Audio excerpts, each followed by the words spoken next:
ಪರಮಾಣುಗಳು ಹೇಗೆ ಸೇರುತ್ತವೆ? ರಾಸಾಯನಿಕ ಬಂಧದ ಪ್ರಕ್ರಿಯೆಯನ್ನು ಅರ್ಥ ಮಾಡಿಕೊಳ್ಳಿ. How do atoms join together? Explore the process of chemical bonding. ಒಂದು ಕಾಲಿನ ಮೇಲೆ ನಿಲ್ಲಲು ಪ್ರಯತ್ನಿಸಿ. ನೀವು ಸ್ಥಿರವಾಗಿ ನಿಲ್ಲಲು ಸಾಧ್ಯವೇ? ಬಹುಶಃ ಹೆಚ್ಚು ಕಾಲ ಸಾಧ್ಯವಿಲ್ಲ. ನಿಮ್ಮ ಯಾವುದೇ ಸ್ನೇಹಿತ ನಿಮ್ಮ ಕೈ ಹಿಡಿದುಕೊಂಡರೆ ಆಗ ನೀವು ಸಂಪೂರ್ಣವಾಗಿ ಸ್ಥಿರವಾಗಿ ನಿಲ್ಲುತ್ತೀರಿ, ಸರಿಯೇ? ಅದೇ ರೀತಿ ಪರಮಾಣುಗಳು ಸಹ ಪರಸ್ಪರ ಸಹಾಯದಿಂದ ಸ್ಥಿರವಾಗುತ್ತವೆ, ಆದರೆ ಕೈಗಳನ್ನು ಹಿಡಿದುಕೊಳ್ಳುವುದರಿಂದ ಅಲ್ಲ, ಎಲೆಕ್ಟ್ರಾನ್ಗಳಿಂದ. ಪರಮಾಣುಗಳಲ್ಲಿ ಸ್ಥಿರತೆ ಎಂದರೆ ಅವುಗಳ ಹೊರಗಿನ ಕಕ್ಷೆಯಲ್ಲಿ ಒಂದು ನಿಶ್ಚಿತ ಸಂಖ್ಯೆಯ ಎಲೆಕ್ಟ್ರಾನ್ಗಳನ್ನು ಹೊಂದಿರುವುದು. ಹೈಡ್ರೋಜನ್ ಮತ್ತು ಹೀಲಿಯಂಗಳಿಗೆ ಈ ಸಂಖ್ಯೆ 2. ಉಳಿದ ಪರಮಾಣುಗಳಿಗೆ ಇದು 8. ಇದನ್ನು ಡ್ಯೂಪ್ಲೆಟ್ ಮತ್ತು ಆಕ್ಟೇಟ್ ನಿಯಮಗಳು ಎಂದು ಕರೆಯಲಾಗುತ್ತದೆ. ಯಾವ ಪರಮಾಣುಗಳಲ್ಲಿ ಹೊರಗಿನ ಕಕ್ಷೆಗಳು ಈಗಾಗಲೇ ತುಂಬಿರುತ್ತವೆಯೋ ಅವು ಸ್ಥಿರವಾಗಿರುತ್ತವೆ. ಉದಾಹರಣೆಗೆ ಹೀಲಿಯಂ ಅಥವಾ ನಿಯಾನ್. ಅಂತಹ ಪರಮಾಣುಗಳು ಸಾಮಾನ್ಯವಾಗಿ ಇತರ ಪರಮಾಣುಗಳೊಂದಿಗೆ ಸೇರುವುದಿಲ್ಲ. ಇದಕ್ಕೆ ವ್ಯತಿರಿಕ್ತವಾಗಿ ಉಳಿದ ಪರಮಾಣುಗಳು ಸ್ಥಿರತೆಯನ್ನು ಸಾಧಿಸಲು ಎಲೆಕ್ಟ್ರಾನ್ಗಳನ್ನು ವಿನಿಮಯ ಮಾಡಿಕೊಳ್ಳುತ್ತವೆ ಅಥವಾ ಹಂಚಿಕೊಳ್ಳುತ್ತವೆ. ಈ ಸಮಯದಲ್ಲಿ ಪರಮಾಣುಗಳು ಪರಸ್ಪರ ಆಕರ್ಷಿತವಾಗುತ್ತವೆ ಮತ್ತು ರಾಸಾಯನಿಕ ಬಂಧಗಳನ್ನು ರೂಪಿಸುತ್ತವೆ. ಇಂಗ್ಲಿಷ್ನಲ್ಲಿ ಇದನ್ನು ಕೆಮಿಕಲ್ ಬಾಂಡ್ ಎನ್ನುತ್ತಾರೆ ಮತ್ತು ಈ ಪ್ರಕ್ರಿಯೆಯನ್ನು ರಾಸಾಯನಿಕ ಬಂಧ ಅಥವಾ ಕೆಮಿಕಲ್ ಬಾಂಡಿಂಗ್ ಎಂದು ಕರೆಯಲಾಗುತ್ತದೆ.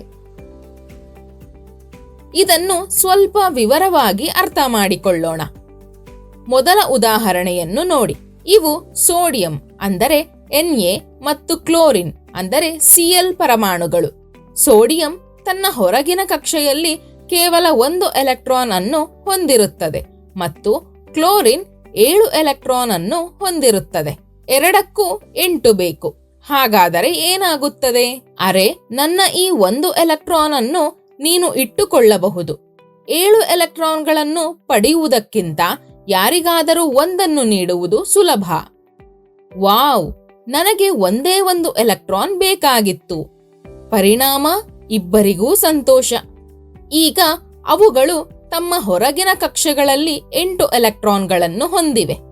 ಎಲೆಕ್ಟ್ರಾನ್ಗಳನ್ನು ಸಂಪೂರ್ಣವಾಗಿ ನೀಡುವ ಅಥವಾ ತೆಗೆದುಕೊಳ್ಳುವ ಮೂಲಕ ಪರಮಾಣುಗಳ ನಡುವೆ ಅಯಾನಿಕ್ ಬಂಧವು ರೂಪುಗೊಳ್ಳುತ್ತದೆ. ಇಂಗ್ಲಿಷ್ನಲ್ಲಿ ಇದನ್ನು ಅಯಾನಿಕ್ ಬಾಂಡ್ ಎನ್ನುತ್ತಾರೆ.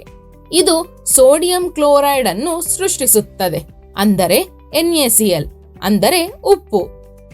ಈಗ ಇನ್ನೊಂದು ಉದಾಹರಣೆಯನ್ನು ನೋಡೋಣ. ಇವು ಹೈಡ್ರೋಜನ್ ಪರಮಾಣುಗಳು. ಎರಡರಲ್ಲೂ ತಲಾ 1 ಎಲೆಕ್ಟ್ರಾನ್ ಇರುತ್ತದೆ.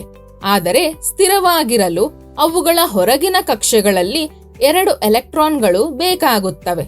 ಹಾಗಾದರೆ ಅವೆರಡು ಏನು ಮಾಡುತ್ತವೆ?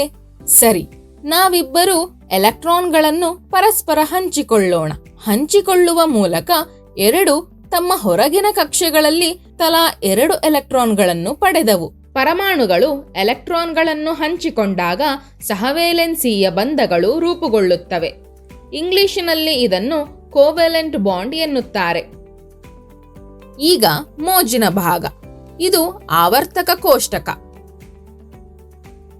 ಲೋಹಗಳು ಎಡಭಾಗದಲ್ಲಿವೆ ಮತ್ತು ಅಲೋಹಗಳು ಬಲಭಾಗದಲ್ಲಿವೆ.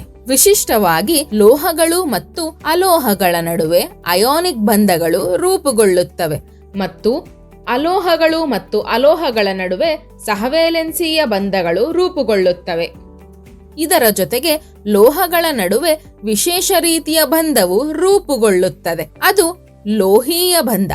ನಾವು ಇದನ್ನು ಇನ್ನೊಂದು ಬಾರಿ ಚರ್ಚಿಸುತ್ತೇವೆ.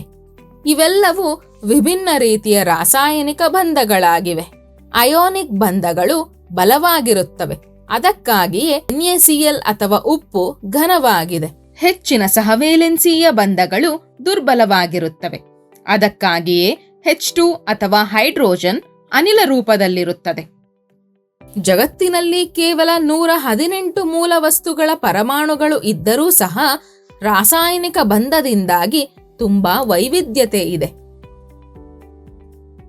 ನೀರು, ಮರಗಳು, ಕಲ್ಲುಗಳು, ಔಷಧಗಳು ಮತ್ತು ನಮ್ಮ ದೇಹಗಳು ಎಲ್ಲವೂ ರಾಸಾಯನಿಕ ಬಂಧದ ಪರಿಣಾಮ.